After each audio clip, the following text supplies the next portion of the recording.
Mirasee.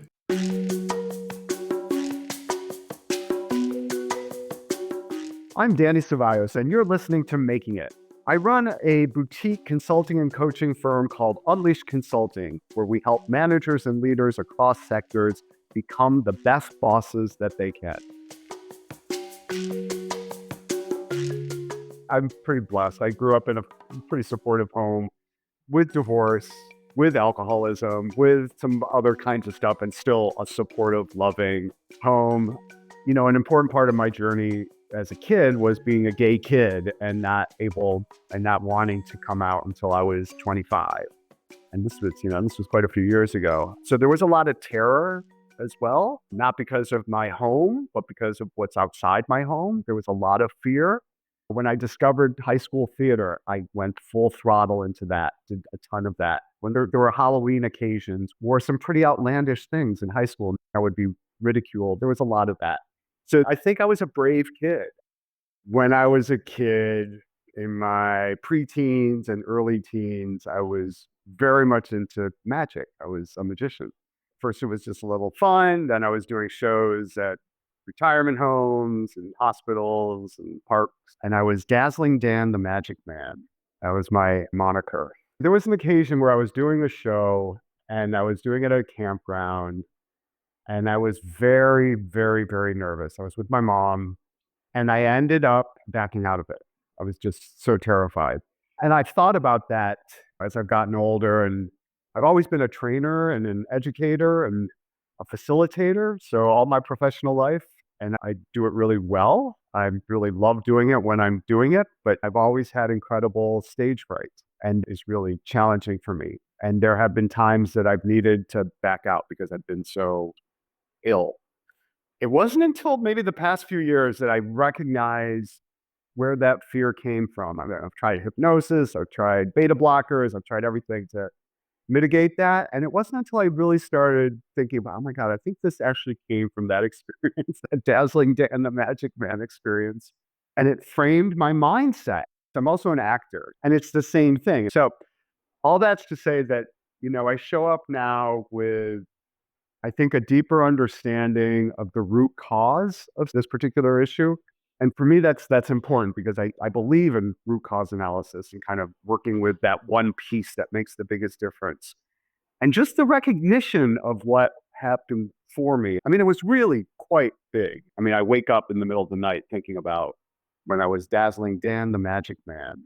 But knowing that and recognizing it and doing what I need to do to get myself into the space of turning the nervousness into excitement and moving towards curiosity as opposed to fear, all of that really helps me to step into my genius and to really do what I do really well without feeling like I'm going to die.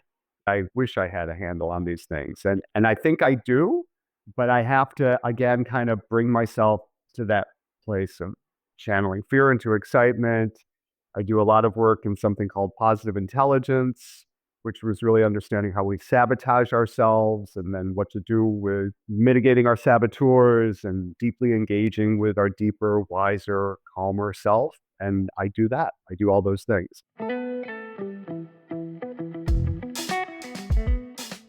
So the work that I do is I'm Unleash Consulting. We are building better bosses. That's our tagline. We're unleashing exceptional performance in folks so that they can be their most authentic and most effective selves as managers and leaders.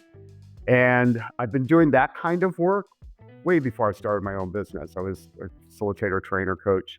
And I was in a corporate environment, and my last boss was incredibly challenging for me. We were just not able to see eye to eye on leadership and management issues.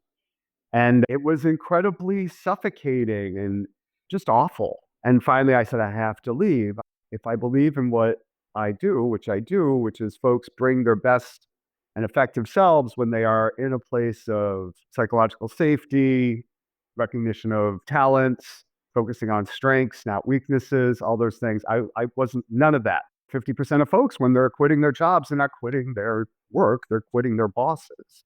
And that, for me, that became my mantra. It became my North Star. There is so much talent and passion in this world, especially in my clients and the organizations that I work with, that it's the waste for the world when all of that can't be out there. So I want to work with managers and leaders so that they themselves and their people are able to bring their best, most effective, most authentic selves to their work and change the world. I'm really motivated by the idea of how my legacy will be and how I will change the world is in changing others so that they can do their work more effectively, more productively, happier, more engaged. And ideally, it's work that's also changing the world.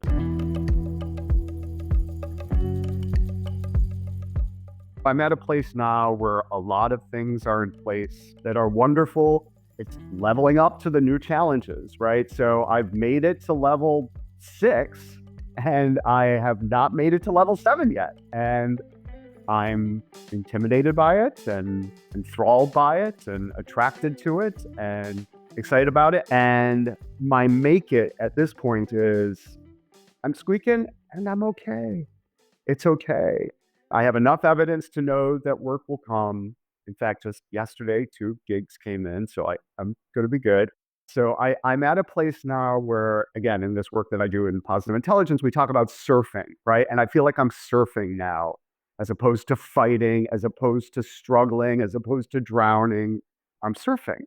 I'm leaning into it, but I'm trusting that I know how to swim and I know how to surf and I'll be fine. And that's, for me, that's making it. I had a terrible, terrible accountant that I just fired. I mean, a wonderful woman who took me out of some bad stuff, but brought me into some new bad stuff. But one of the things she did teach me when I was really kind of panicking about things is you have to understand the cost of doing business. Not every cost is the cost of doing business. But that for me, that's making it. That I understand that there are peaks and valleys, and when I'm in a valley, there will be a peak, and when I'm in a peak, there will be a valley. So it was figuring out what the work was. It was, so how am I going to do this thing where I can have coffee with my friends and lunch and vacation in Hawaii, and where all the things that everybody keeps telling me happens when you start your own business, right? And none of those things happened right away, right? There were some really lean times at the beginning, really lean, like looking for change in the car seats, like mac and cheese again, like college student again. I was in my 50s, right? Or I was 50, something like that. So to get past that and through that, there was shame. A lot of times shame comes up, I think, in the work that we do when we're not doing what we should be doing. And then, within a few years, and it happened rather quickly, can I make 6 figures? Well, I did. So it's leveled up. It's leveled up. I had a great year last year.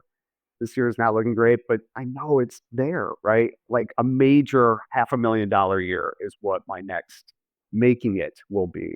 And I'm working with my coach now on figuring this out. How can I get to the place where I'm making $500,000 and I'm working 4 hours a day? So it's a big making it.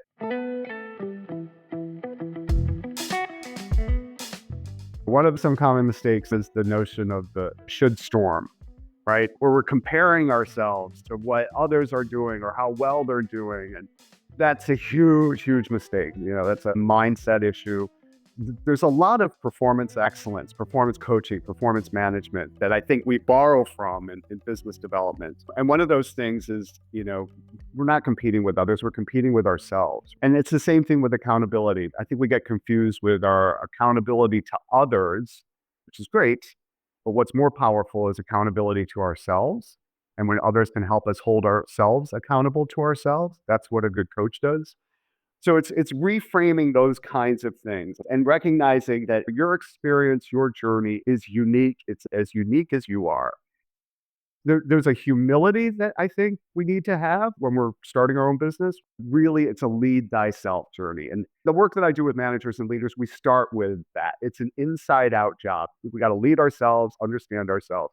So I recommend making sure that you are doing what you need to lead thyself every year, right? It's about surrounding yourself with folks that are successful, that are wise, that are empathetic, that are lovely to be around, that are fun, that are, playtime. And actually, that's my latest kind of thing for this year is that I will not do anything unless I can joyfully engage with it. If I can't joyfully engage with it, then I have to think really seriously, can I do this? Do I want to do this? And that includes client engagement. It includes going to the gym. It includes marketing. It includes networking. And it doesn't have to be ha, ha, ha fun, but joyfully engaging, right? So what can I do to change my attitude? What can I do to be myself, which is really playful, and be okay with that, right? So I don't have to be the stiff whatever that I think I'm supposed to be at business networking events. There's a truism in business that says, 20% is the work what we do, but 80% is the mindset. And so I constantly working on my mindset and scaffolding around my success. So there's some new stuff I'm doing now with my nutrition and my health because I've been waking up feeling gross in the morning. Part of that's my aging. Part of it's I'm eating poorly at night. I'm having too many cocktails. Health is one thing, but how it affects my business and my ability to be present and energized and focused during the course of the day. So again, this personal journey of how can I scaffold around my success? How can I protect my success? Because it doesn't happen the same way for everyone. Every year I pick a theme, and this year is plan. What was the plan? I can go to my calendar and I see a plan, right? That came from my deeper, wiser self when I was planning. So one of my coaches, Lori, she said things that I constantly remind myself. Always be in a place of choice. If you're not in a place of choice, you're in a corner. Is that where you want to be? So always be in a place of choice and no more yucky work, right? Which is, I think, a close cousin to joyful engagement. So I'm embracing dazzling Dan again. I'm Danny Ceballos, and you've been listening to Making It. You can find me at www.unleashconsult.com. That's www.unleashedconsult.com. You'll find the link in the show notes. And by the way, when you click on my website, you'll see an option to get a free resource from me called The 10 Commandments for Making Any Meeting Powerfully Productive. I think you'll like it, and I hope you'll sign up for it. Making It is part of the Mirasee FM podcast network, which also includes such shows as Just Between Coaches and Once Upon a Business. To catch the great episodes that are coming up on Making It, please follow us on Mirasee FM's YouTube channel or your favorite podcast player. And if you enjoyed the show, please leave us a comment or a starred review. It is the best way to help us get these ideas to more people. Thank you, and we'll see you next time.